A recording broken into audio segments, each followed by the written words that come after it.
I think that's a great question, and I only assume we're as good as that day. Even though we've had success, I don't for a minute think that we've made it. I am constantly thinking of how do we enhance the brand, how do we enhance our relationship with our customers, and where do we go next. I think there's big advantages, I said, in having a brand, but with social media and other things these days, I think it is also easier for upstarts to catch up quickly, as I said. I am constantly aware, I'm not looking over my shoulder all the time, but I'm constantly aware that we have not, we're only as good as we are today, and we haven't arrived because someone's will be coming up. I don't know if that answers your question, but it's something I think about all the time. I think brand is what your customers say you are. It's not, and you try to, change that. But just one of our this magazine became so successful that a competitor came up and guess what they called themselves? Door in a window. And you were right. Yeah. But then again, see that top 100 on this particular cover. We started doing top lists because Fortune 500 was doing them so successfully, and we sold a lot of advertising on that. And everybody loves to see lists. It's like everybody. That's why we still do printing. People stuff in the back of the magazine. People want to see their names and pictures in there, and they want to see where they're ranked. But I think it's about what your customers say. So we had we were the only game in town for this one. The other magazine that I mentioned earlier that we got rid of, it was called Autoglass Magazine. Well, that same competitor came up with basically AGR Magazine. Stands for, what do you think? Autoglass replacement.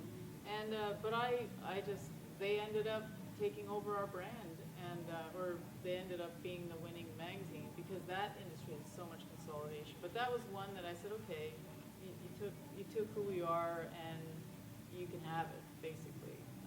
And there's now the only game in town. So it's really, but our user audience, like they migrated to them because they had a different story. We were sort of the older, stodgy association associated with it, and they came out and said there's a whole other universe out there, and they won that one. But it was really where the customers said they had value in what they believed in. So we're struggling, we're fighting it, but our market share is still in our favors for these publications, and that's tough. For brand matters a lot to us, and I think again, looking at our two stakeholders, being our reader base and our advertiser base, both of them have a trusting relationship with us. That what we put in the magazine or online isn't garbage. They know that they may not know what our mission statement is. They may not even know that we were founded to further the progress in America, or that we got Lincoln, the nomination to end slavery. But it's there. It's sort of that brand ethos, I guess, kind of comes through everything we do. When we launch new products or new advertising products or consumer products, we have an inherent level of trust and audience that they'll migrate with us. There's no better example, honestly. There's someone just did a piece on this in like Digiday or something, that Harper's Weekly and The Atlantic were fierce competitors in the 1860s. And does anybody even talk about Harper's anymore? It's sad. Now they finally woke up, and I think they're doing an app or something. But and then maybe they didn't need to, or they didn't care. But I think if you don't spend all of your waking time worried about your brand and innovating and moving forward with the times, you will lose it. Absolutely. And I completely agree with Steve that you can spin up a brand these days pretty quickly. I mean, I'm talking about Upworthy here. It's like 4 dudes sitting above a pizza shop in New York or something. They're well funded probably by Chris Hughes. So you could do it, and the social web can really perpetuate it. There's been this thread that I've heard, just to go one step further, that brand doesn't matter with the social web, that people get through Twitter or Facebook a link, and they click on it. It doesn't matter if it's Atlantic or The Economist or Mashable. But I don't think that's true because our brand, our share rate, our audience that comes in through social, which is about 60% a month probably right now, I think there's inherent trust from the audience that reads and then shares because they want to be associated with what we do and they trust that people that are sending over our stuff, it's going to be good. And I think it matters that ultimately when people get there, whether they take this stuff seriously. So anyway, I think it makes a big, big difference. I actually asked Scott a question. Mhm. Just having been there, what were the challenges with a brand that goes back 157 years, whatever it is now, and that had the reputation for being a little stodgy? And how you have brought it into this new world where it's anything but stodgy? What were... Well, I think it was. I think, though, that I can't take credit for that because I think really my predecessor, Justin, who had built the Week magazine in New York, he sort of came down with this should be a startup, the entrepreneurial mentality. And by the way, was launching his own B2B business called Breaking Media on the side with Above the Law and Fashionista and all these blogs. So you sort of learning the digital on the side. So he kind of paved the way, honestly, by getting down there and saying, we're digital first. We cannot rely on our print future. Getting our owner, David Bradley, to support that and understand that holistically. And then we had great people there who accepted it. It really wasn't as hard as you might think. The new slate of folks, James Bennett and Bob Cohn and Elizabeth Keffer and everybody else who's there, some of which you know, Jay Law, they accepted that as the North Star, as our compass, and so they've gone along with it more than you would think.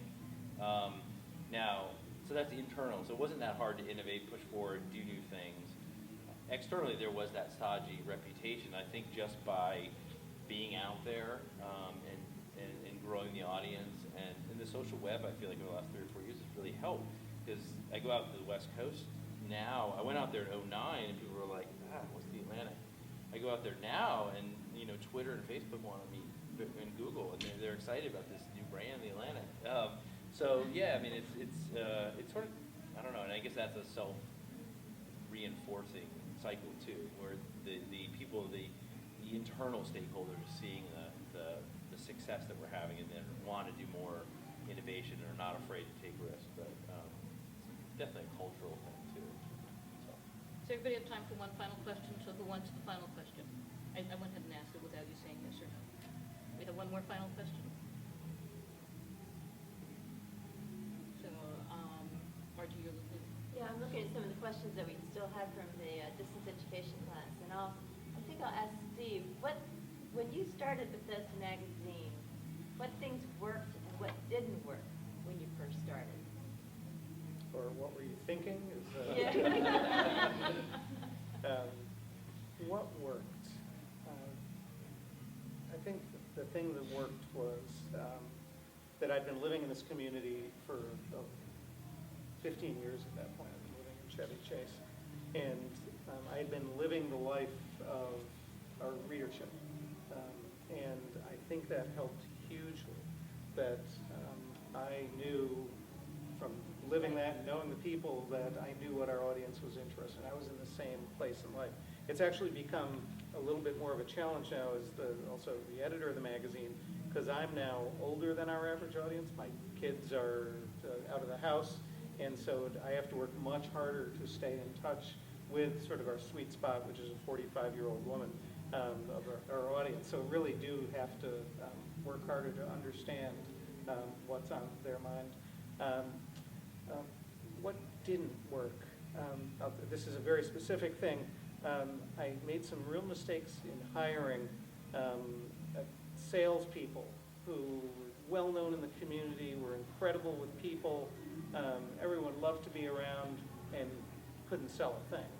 I hired a school teacher. I hired a dental hygienist.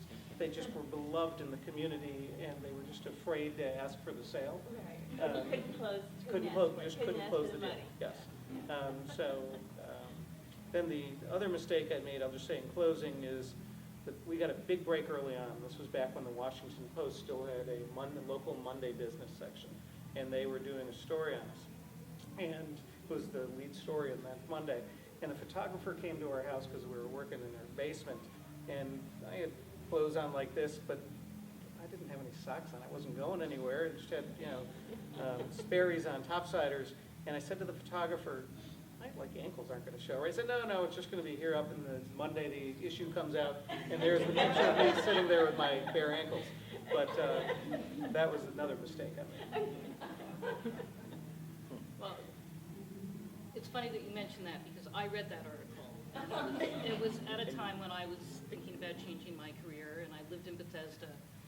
And, it said that Steve would work for the National Journal, and I knew people who worked there, so I wrote Steve a letter, just saying, I was thinking about starting my own business, and would he be interested in using my services? So I wrote a letter, and you answered me.